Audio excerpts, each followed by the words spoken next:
I know. Okay, go. Hey everybody, what's up? It's Father Jerry and Christy here. Hi. On the 21st of June. First day of summer. It is. It's the longest day of the year, right? I think so. Which I noticed last night, it was 10 o'clock and you could still see like the sun setting a little bit or something. Something's Everybody bouncing around over Yeah, there. a little bit. Mm-hmm. Yeah. So today is the solstice, right? Mm-hmm. Did you all know that because of the equilibrium of the earth and everything else, today is the one day, if you were to take an egg at room temperature and set it outside, it'll actually stand up, you know, and that's Really? because of the way the rotation of I'm the going to do axis that when I is go and home everything. for lunch. Yeah. I don't know if it's a certain time you have to do it, like right at noon or something. But yeah, my niece actually did it when she was a little girl, and they took a picture. It was in a speak of paper of her. Oh, really? For doing that, yeah. Aubrey. So anyway, yeah, it's a great day. That means the sunlight will be getting lighter and lighter every day, or fewer hours of minutes of sunlight every day from here all the way till December. So there you go. Which I don't like it because that means I'm waking up at like 5:30, 5:45 in the morning now. Yeah. I need to go to bed earlier.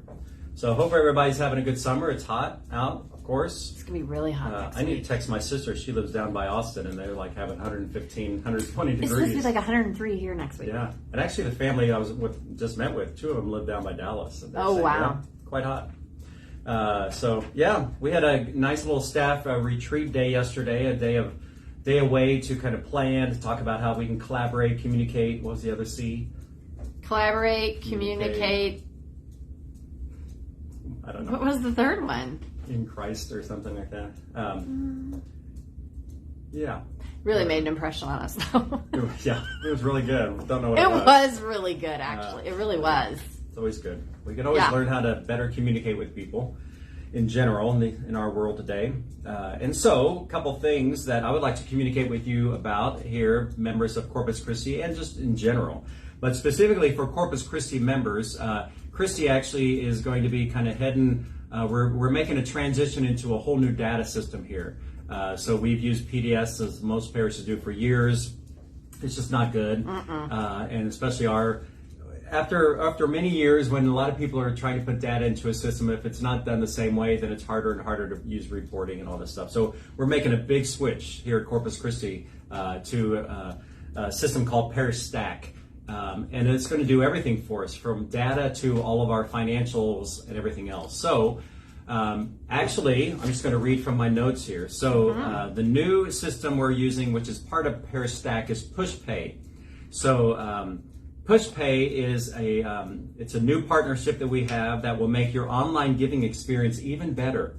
For those of you who are giving online, like I do, most people do anymore. There's two key benefits to PushPay.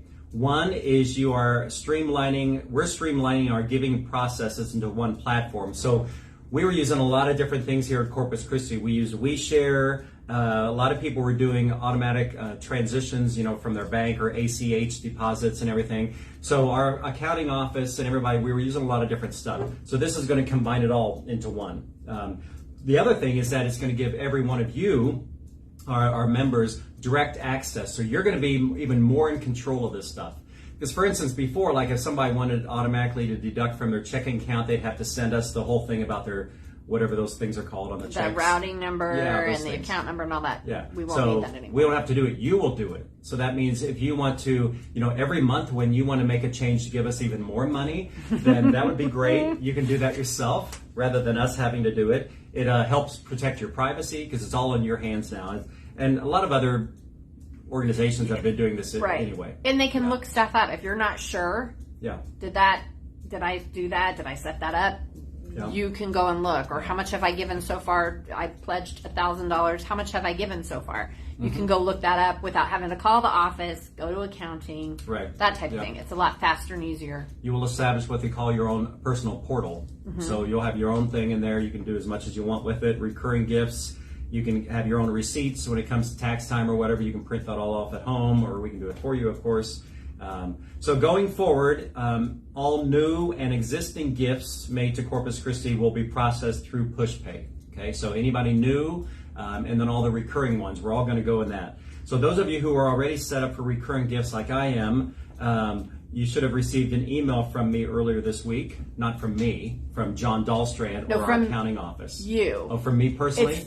It's from you as from MailChimp. So it's from Corpus, but the letter is from you. Oh, yeah. I remember doing all those emails. Uh-huh. Mm-hmm. So they'll be getting that. So they'll be getting that, an email. And then you will receive another email from PushPay next week providing all the instructions. Right. So everybody will be getting an email. So please be attentive to that in the next week or so. Go into your spam folder if you might want to check that. So check one from Corpus Christi or from PushPay.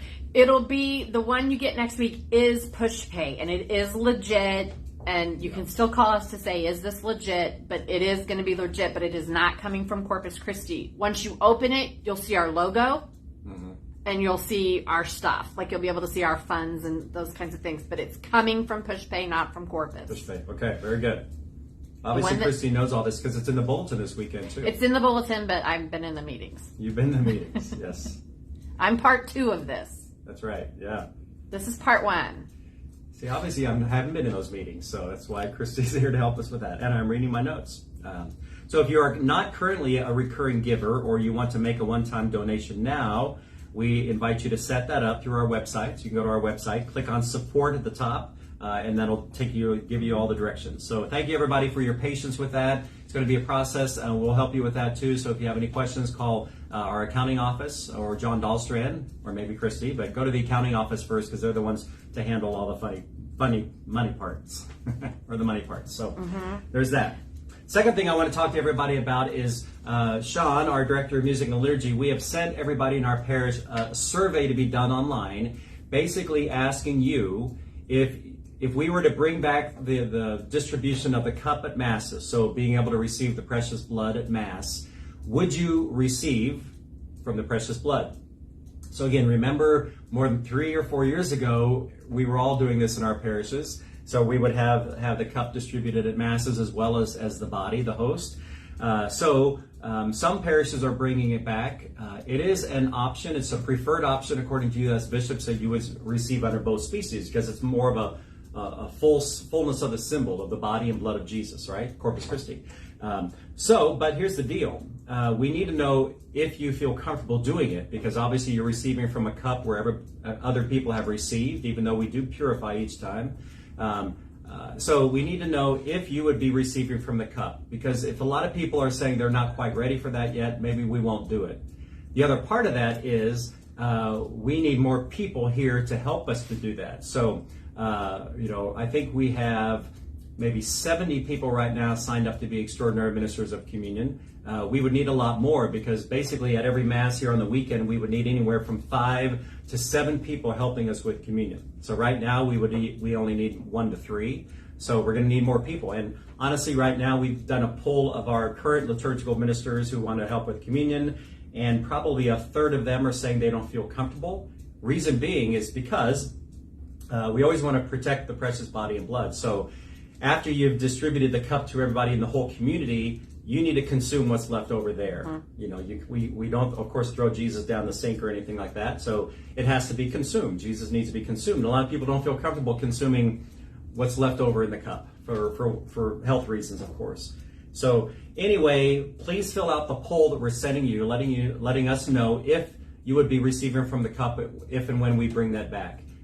Because again, if there's a lot of people who maybe just don't feel comfortable doing it, then we will wait a while because we're going to need more people. The other question that people have asked about that, I know it's a little long here today, but some people have asked, what about the practice of intinction? Can we do that? What is intinction? What is intinction? Yes. Yeah, let's do that first. Intinction is the practice where somebody would take the host at Mass and then you would dip it into the precious blood, okay, and then consume it. So the first thing everybody needs to know is no one can self-communicate the host except for the priest. So what does that mean? That means only the priest, only I can give the precious blood and the precious body and blood to myself. So even if you go to Mass, you notice that I'm the one who gives it to the deacon. And then once the deacon has it, then he gives it to the extraordinary ministers, or I do. And then they would give it to somebody else. But we can't have somebody in the congregation taking the host and then self-communicating. So that's what intinction would be. So if I were to give you the host, then you dip it into the cup, Actually, that's never been allowed by the church. It was permitted for a while, but the U.S. bishops got rid of that. So here's what would have to happen for us to do intinction. So if I was giving out communion to the host right here, then there would have to be somebody with the cup right next to me. And then I would take the host, dip it into the chalice myself, and then give it to you. And for us to give it to you when there's the possibility of the precious blood dripping off the host onto the floor, we would have to bring back the patens that the servers used to use all the time. So we would have to have the paten underneath the host from me taking it from the cup to your mouth. That's 3 people. Yeah. And there's no one else who can do it. And you would have to receive on the tongue. Okay? So there's no probable way that we can do that here at Corpus Christi, and I don't feel comfortable doing it. And that's why the U.S. bishops pretty much have said it's still an option, but it's not practical. Because we don't want to even take the risk of the precious blood falling on the floor. Mm-hmm. So when people say, is it a possibility, is it an option? Yes, but we're not going to do that. It's just way too much. And our theology, and again, this year of the Eucharist, we're going to talk so much more about all this. We're going to have a lot of opportunities for Corpus Christi for you to learn more about the beauty of the Eucharist and everything else. But our theology is and always has been that the fullness of Jesus' body and blood is always contained in the host. And we've always believed that, because really, for most Catholics around the whole world, we're the only country that offers the cup for the most part. Well, we've always believed that everything about Jesus is in the host anyway. So even though it's more symbolic to receive from the precious cup and from the host as well, it's not necessary. So again, that's a little explanation about the importance of the Eucharist and why we do that. I always love just the terminology of it, that it's the precious body and blood. It's the precious blood. So it is precious. So we're going to do everything we can to take care of Jesus and to secure his the sacredness of Eucharist and everything else. So anyway, but please, back to the original thing. Fill out the poll for Corpus Christi people. If you didn't receive it, it's going to be in the email that Sean sends out this coming Friday. But we're going to want you to have that filled out, that poll, by Friday the 30th, so that we can kind of make some decisions and move forward from there. So it's a lot of stuff, a lot of good things. Obviously, our summer is not just laying around eating bonbons and ice cream here at Corpus Christi. As much as I wish it was. We might do some of that every now and then, but a lot of planning, a lot of changing. That's what we do during the summer. So yeah. So I think that's it for this week, because that was a long one this week, everybody, for you. But again, as always, we're here to help you out, Corpus Christi and church in general. So if you need anything from us, contact us at the parish office. Go to our website, read those emails. Yeah, that's what we do. We're doing it together, everybody. So God bless everybody. Take care of yourself. Stay cool. Have a good rest of the week.